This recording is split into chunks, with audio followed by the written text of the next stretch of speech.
Back when I initially got a Letterboxd account and I was still in college, I decided it'd be fun to keep little ranked lists of movies I watched for the first time during my Christmas and summer breaks. I didn't have any deep reason for doing this, I just thought it was a neat way to keep track of all the first viewings at the time. And I guess I was just bit by the ranking bug that seems to have gotten all of YouTube movie reviewers. That being said, there is one way I think I could put all of these lists to good use, by going through each and every movie across all 6 lists and determining how well they hold up on rewatch. And then I figured, why not share my experiences with all of you? That's right, if I'm going down, you're all coming with me. Hence the creation of this series, Second Viewings. Now, disclaimer, I have rewatched a few of these movies already, but many of them I haven't seen since their respective Christmas or summer break, so the title is only kind of a lie. There's also a wide variety of movies that I'll be talking about, ranging from loud, over-the-top action films to quiet, subtle dramas, classics to more modern, massive blockbusters that everyone has seen to movies that I swear I'm the only soul on the planet who even knows the existence of. Some of these are my favorite movies of all time that I can watch over and over, while some of them shouldn't have even been greenlit, let alone made and released to the public. It'll be an interesting ride for sure. There are 6 lists that go from Christmas break of 2018 leading into 2019 to summer of 2021. So as such, you'll see quite a few movies from around that time pop up, and nothing beyond that. I figure the best way to go about this would be to go from worst to best on each list, starting with the first one, which means we're starting with Holmes and Watson. So, Holmes and Watson, if you could probably tell from the title, is a Sherlock Holmes parody starring Will Ferrell and John C. Reilly of Step Brothers and Talladega Nights fame, released in 2018. And that right there is your first problem. Sherlock Holmes parodies are everywhere. So many other movies and shows have done it long before this movie. I mean, for crying out loud, Tom and Jerry did one. Now, just because something's been done before, even multiple times, that doesn't mean you can't still do it yourself, as long as you have a unique angle to come at it from, i.e. include some original jokes and satire that help it stand out from the pack. Unfortunately, it seems writer-director Ethan Coen missed the memo on that, since nearly every joke in this movie is the most predictable stuff imaginable. And yes, I did say nearly, as there were a couple of moments that managed to get a chuckle out of me, as opposed to my first viewing of this back in theaters where I don't think I laughed even once. And also, yes, I did say Ethan Coen, not to be confused with Ethan Coen of the Coen brothers fame, who actually makes good movies.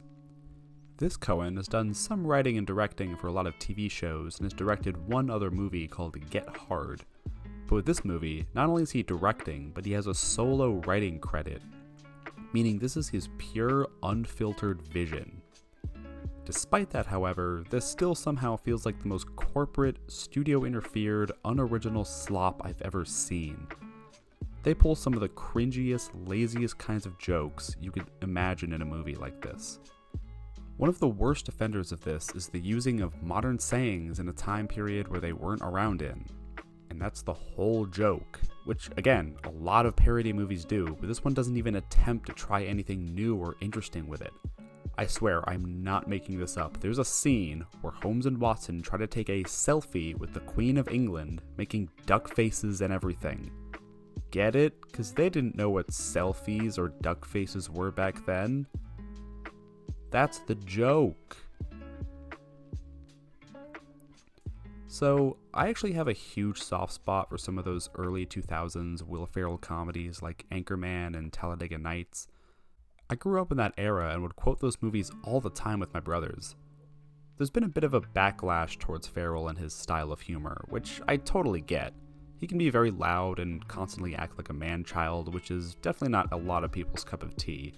But I still think those aforementioned movies, along with the rather underappreciated The Other Guys, are way funnier and smartly written than a lot of people give them credit for. Mostly because they have pretty tight scripts and direction reining Ferrell in a bit. Holmes and Watson, on the other hand, is the exact movie that people who hate Will Ferrell movies think every Will Ferrell movie is. He's just playing the same man-child persona while also just so happening to be playing Sherlock Holmes. And surprise, surprise, it really doesn't work. Reilly as Watson is a little better. The writing for him is still hot garbage, but sometimes his deliveries can be entertaining. There's this out of nowhere gross out gag where Sherlock just eats an onion because he thinks it's healthy for him to do so. You see, it's funny because people don't usually eat onions whole, and it's really gross to do so. That's the joke. And who could forget the impeccably poignant political commentary where the characters just talk about the state of America at the time this movie came out and are like, good thing that'll never happen. And just when you think this movie couldn't possibly get any more cliched, they pull that stupid the sidekick character feels underappreciated and wants to be seen as equal to the main character nonsense.